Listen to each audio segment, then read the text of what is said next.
In this episode of Watching the Watchers, a segment that we as criminal defense lawyers do to monitor police, law enforcement, prosecutors, judges, politicians, anybody involved in the criminal justice system, we're talking about a blood kit recall for DUI blood tubes. This is what we're looking at. This is what's called a Vacutainer, and in DUI cases, when somebody is stopped and suspected for DUI, in most cases they're drawing blood from that person. There are DUI cases where they take a breath sample only, but most of them they're drawing blood out of a person's body so they can do it, take it and test it for blood alcohol content, drug content, marijuana, whatever it is they're looking for. They take it and they put that blood into something that looks like this. This is called a Vacutainer. There's a vacuum inside of this tube. So when the blood is drawn from your body, they put a needle in your arm, they connect it to this tube, and then this sucks the blood in from a person's body. Now, this Vacutainer, this blood tube, is manufactured by a company called Becton Dickinson. When they make this, they put two chemicals at the bottom. You can see that powder there at the bottom.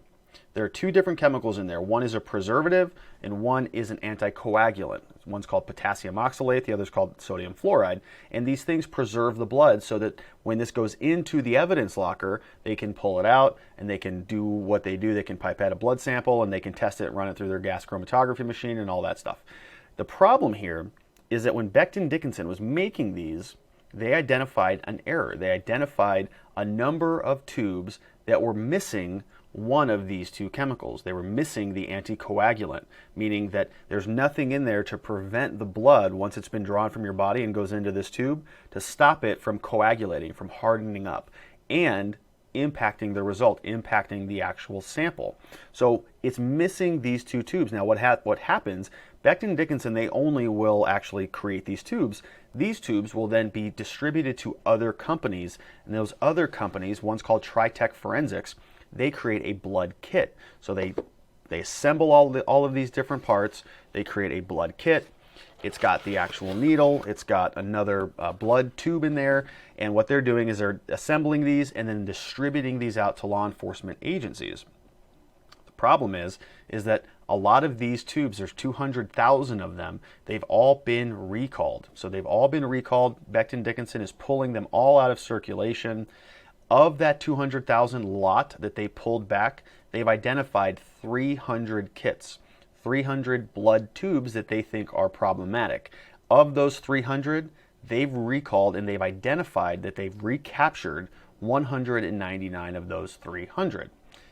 Different prosecuting agencies throughout Arizona, different police departments use kits that are assembled by Tritech Forensics and other different providers that use these tubes. So of the 300 that BD identified as being bad, there's 199 have been recovered. That leaves 101 tubes unaccounted for.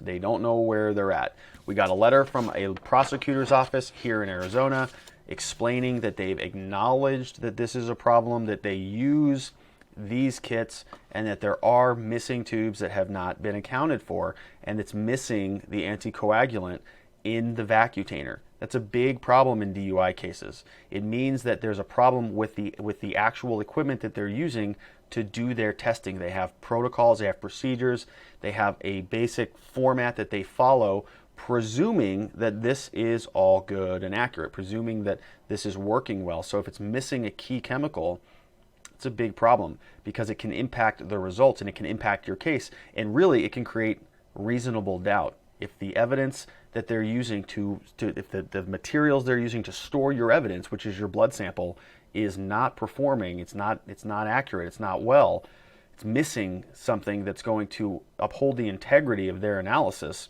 it's going to create a lot of reasonable doubt in your case. Now, the prosecutor's offices, they say that it's not a big deal. They refrigerate the blood samples. Their criminalists are trained to identify coagulation, and really it's not that big of a deal. Also, it's a real small number. It's only 101 tubes that are not accounted for, so not a big deal. They're just going to keep testing these samples and keep running the cases through. This is a new issue. This is something that's currently being investigated by our office and defense lawyers across Arizona. We think it's a big issue that is going to result in hopefully some reevaluation of some of the deals and some of the results that these prosecutors' offices are willing to give us. We do think that it's important that people know This stuff is complicated. There are a lot of moving parts in all DUI cases. It's not as simple as being charged with a crime and being found guilty. There's a lot of science that goes into it. There's a lot of ways that the government can screw something up where the evidence is just not connected, where they're lacking. So we hope that you find this helpful. If you or somebody you know has been charged with the DUI, give our office a call. We'll be able to take a quick look and see if you might be impacted by this case, by this situation, and be able to use this as a defense in your case, because you're entitled to the presumption of innocence. Until they can prove you guilty, you are not guilty. Unless you take a plea deal or you're found guilty by a jury of your peers, you're innocent. So we want to make sure that we uphold the standard of law, make sure that they have enough evidence to prove you guilty beyond a reasonable doubt. We think that this issue creates a lot of doubt, a lot of very, very significant and reasonable doubt. So if you want to speak to our team about it, give our office a call. We offer free case evaluations. We'll sit down with you. Look forward to speaking with you soon. Thanks for watching.